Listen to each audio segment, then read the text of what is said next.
Hi, I'm Tom. And I'm Dom. And we are Tom and Dom Travel.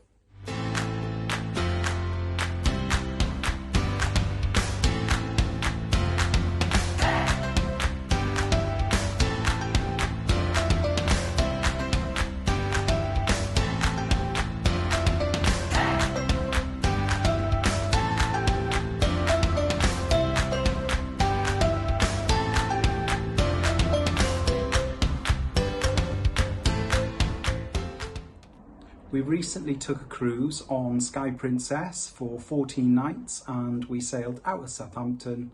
We visited a number of ports in France, Portugal and Spain. Welcome to day 13 and the wonderful port of Vigo. Thank you to everybody that has commented, liked, watched our videos. We really appreciate it. If you haven't done so already, just press that little subscribe button. It really does help us out and allow the channel to grow. So thank you very much. Thank you. If you've missed any of our Sky Princess vlogs, you can catch up by clicking the link here. Our morning started off quite early once again, and we woke up and headed straight to the buffet for breakfast. This morning we had waffles for breakfast, so we thought we'd give them a try as we hadn't had any waffles while we've been on board, with a little bit of strawberries on top. Lovely, great way to start the day. As Vigo was an early departure, so we were leaving at about 4 o'clock. Yeah. We thought we'd get off the ship pretty early and have a quick buffet breakfast and then make our way down to the gangway, which is what we did. As you disembark the ship, it wasn't too exciting in Vigo, if we're honest. There is a new shopping centre there. The area looks like it's recently been redeveloped. There's a small little marina with some shops and some cafes and some restaurants just outside of the port area. What did make it exciting though is as we were leaving Sky Princess, we noticed another ship docking, and as it came closer, we could see that it was P&O Ventura. Yeah, that was quite interesting because we were stood, pretty much as we disembarked, we were still in the port, and then all of a sudden this massive cruise ship came and sort of parked right next to us. It was really surreal. Surreal to be that close on the dock side when it was docking. We headed from the port after we'd spotted Ventura docking and into the centre of Vigo. Now, Vigo, probably not the most appealing of cities that we've been to, but it did have some unique features. One really interesting feature of Vigo was Vigo's on a hill, so there are a lot of stairs and a lot of public outside escalators that seem to be covered by some type of art. Would you say it was artistic? Yeah, it wasn't just a plain type of shelter, was it? It was interesting different ways of providing shelter as you went up the escalators. What we did notice was during our time in Vigo, in that first central square that we came to, there was a lot of roadworks, a lot of redevelopment going on. So perhaps by the time you've watched this video, it will look a lot better than how we seen it on the day, because it wasn't great, was it? No, it wasn't. Obviously a lot of investment going into Vigo as the cruise industry sort of takes off again. So perhaps, fingers crossed in a few months it'll be finished, and I'm sure it'll look absolutely stunning. Yeah, so from that initial square area, we then headed up these escalators because they were pretty appealing to look at. We headed straight up these escalators, and then from there we walked uphill, didn't we? Yeah, Vigo's pretty steep with lots of little winding, narrow roads. So we do like to get off and explore, and we tend not to look at Google Maps unless we're absolutely stuck and we have no idea where things are. No. So we tend to just follow the paths. We ended up walking up a particular steep hill towards a central park, and we passed the police station. Yeah, well, we think it was a police station or some type of council building of that type, and there was an interesting thing going on outside. Yeah, protests. There was a protest, and it seemed to be that the local cleaners or janitors or something was protesting outside because these people were going around with mops and buckets in the hand, waving these mops in the air, was quite interesting to see, wasn't it? Yeah, they definitely were not happy for some reason. No. So, because of the protests going on, we decided to turn around and head back the opposite way. We definitely did not want to be caught up in anything going on there. So we headed back downhill and into town. Yeah, this time we headed towards the main street in Vigo, with some, again, at the bottom, some beautiful monuments that we took a few selfies at. And then we proceeded to go up the hill, and we found some more outdoor escalators. Yeah, so this time a little bit different. The previous ones were like escalator stairs. These ones were more like travelators, where it was the flat surface that took you up the hill, didn't it? So from what we've seen in Vigo, there is a definite move to try and make it easier for people to navigate the city as it is on that hill. Getting on these escalators then, from the fountain area at the bottom of the hill, you pass through several different escalators, travelators, different colours, each one with a different theme inside. So it could be different plants, different artworks, different sculptures. Really interesting, wasn't it? So as you went up and up and up, which is quite a steep hill to be fair, there was lots to look at, lots to see, and some of them were even interactive, and there was interactive screens on the inside. It's something neither of us have ever experienced before. Yeah. It was quite interesting. There are no sort of travelators going back down, just up.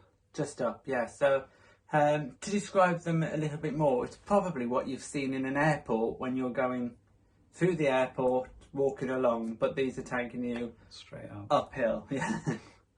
From the top of the escalators, we found ourselves in a little shopping centre, which we had a quick walk around, but there wasn't much happening in there, to be honest with you. So once again, we decided to head back downhill towards the marina. At this point, it started to rain a little bit, and well, you were quite wet through by the time we actually reached the marina itself. Yeah, it wasn't the best of weather in Vigo. It was a little bit nippy, and then it, well, just started to rain. Never mind. Never mind. Once we got down to the port, we could see that World Navigator was docked. Yes, this is an interesting ship, isn't it? Because we'd been told that it had been there quite a while. From what we could see, there was nobody on board at the time, although it does appear to be back into service now. World Navigator was located not far away from Sky Princess. If you haven't heard of World Navigator, it is an Atlas cruise ship that is designed to be an expedition style ship. It's worth having a look at. Much smaller style cruising, a little bit more expensive. A little bit. A lot more expensive. After having a little stroll around the port, we went into the shopping centre that's pretty much directly outside of the port where we docked. Had a look round, but again, there wasn't really a lot going on in there. There were quite a few empty units. So we basically had a stroll around there, and then as we were having an early departure from Vigo, we decided to get back on Sky Princess. So all in all, just to sum up Vigo, it wasn't our favourite port at all. There were some interesting elements to it, but maybe if we went back and the weather was a bit better, we might enjoy it more. But from our experience, we wouldn't be desperate to go back. No, it was interesting. Neither of us have ever been there before. It was nice to have a little walk round, but like as Tom just said, it's definitely not one of our favourite ports. But fingers crossed, might all change with the investment. And if you've been to Vigo and you've got some good hints and tips for us, leave them in the comments, because we'd be interested to know what your experiences are. Yeah, absolutely. And I'm sure we'll end up on a cruise at some point that'll take us there again. Pretty guaranteed. So who knows? We might use some of your tips to next time we visit. As we'd had a relatively quick breakfast, we'd been out walking around Vigo for most of the morning. It was around about lunchtime when we got back on Sky Princess, and we were both really hungry, so we decided to treat ourselves and go to Alfredo's. Yeah, so ideally we would have liked to have had something local in the port, or at least a coffee like we usually do, but because the weather wasn't great and it was raining most of the time, We didn't really want to sit outside at any of the cafes, so we headed back on the ship and, like Dom said, treated ourselves to Alfredo's. As we've said before, pizza in Alfredo's is great, but the name does change depending on what ship you're at. So, for example, on Enchanted, it is called Gigi's Pizzeria. However, regardless of what ship you're on, it's complimentary and included in your cruise fare. Yes, fantastic. So, after our pizza in Alfredo's, we then headed onto deck for a little look at the sail away. During sail away, we walked around the top decks of Sky, and it meant we visit the Wakeview bar, where we could see the after Ventura and took a couple of photos there and waved to a few of Ventura's passengers. Then headed back round to the Lido deck and sailed away, which was great. Yeah, there wasn't a sail away party on deck this time. No. It was a quiet affair, shall we say. But it was our last sail away of the cruise, so that's why we were on top deck. Sail away was an interesting experience. There are a number of cruise ships, as we've just spoken about, that were docked in port. The rain had stopped. However, it was still a grey, miserable day, really. Yeah. So, you know, we got up and got some videos of us leaving Vigo. And all in all, it was quite a nice sail away. After watching the sail away from Vigo, from the Lido deck, decks 16 and 17, we went back to our cabin, stateroom, just to have a little rest and get ready for the evening's activities. We got dressed and then made our way down to Deck 5, the Soleil restaurant, where we had our regular evening booking for 7 p.m. And this evening, no queue, no waiting, straight in as per usual. Really, really good service. We sat in our usual spot with our usual waiter Lawrence, who was absolutely amazing. And to start, I had the chicken satay, which was absolutely delicious, nice and hot, and the satay sauce was beautiful. And then I had, as quite often I do, soup to start. For the main, we both decided to have the steak Diane, because that was on the menu. Again, they asked us how we wanted it. Tom likes his medium rare, I like my medium, and they were both cooked beautifully. Yeah, well done, lovely. Lawrence, however, in his wisdom, decided that we must try another dish, and he gave us the wok fried shrimp with Chinese noodles. And I've got to say, it was beautiful. It was, yeah, lovely, really nice again. But it did mean that some of our fellow passengers were giving us the side eye, because there we were again, sat with 3 mains on our table. But who cares? We're on a cruise. You can do it. You can do it. So for dessert, I had the white mocha tart. It was absolutely beautiful. That chocolatey taste really came through, and the mocha, just a hint of mocha, was wonderful. I opted for the apple pie, and it was absolutely beautiful. It had a nice little crumble to it and plenty of apple slices in there. It was really, really delicious. Highly recommend you try it. Straight after dinner, we headed to the Princess Theatre, where we watched a comic magician named Andy Leach.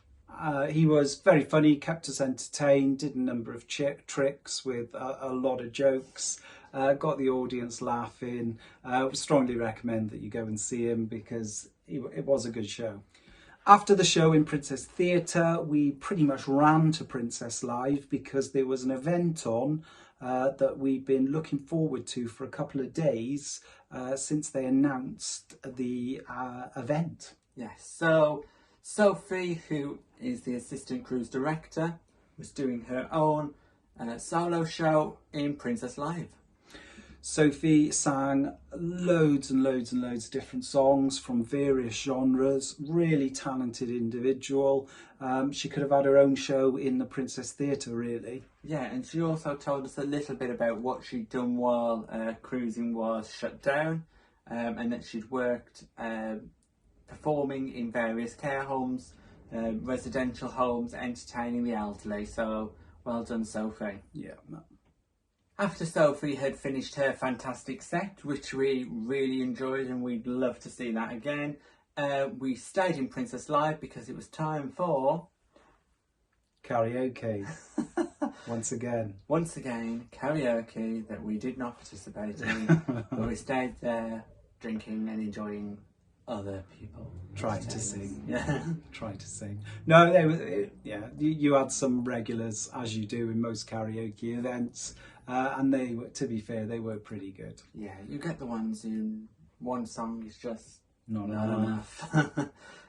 So they do 3 or 4 songs, but there we go. So karaoke was a regular event on Sky Princess.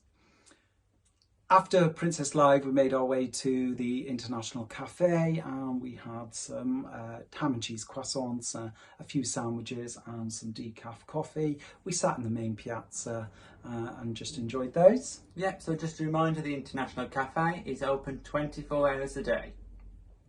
After we'd finished our snacks and coffee in the piazza, we then headed straight to bed because we were both tired after getting up early and having a walk around Vigo. Yep, so that's it for today, and we look forward to seeing you tomorrow for our last sea day. Yep. Thanks for watching our Day 13 vlog series on the port of Vigo. If you've got any comments, pop them in the box below and we'll do our best to get back to you. And please don't forget to like and subscribe. Also, if you haven't watched any of our previous videos, they are available here. Thanks for watching. Bye. Thanks for watching. Please like and subscribe, and don't forget to check us out on social media.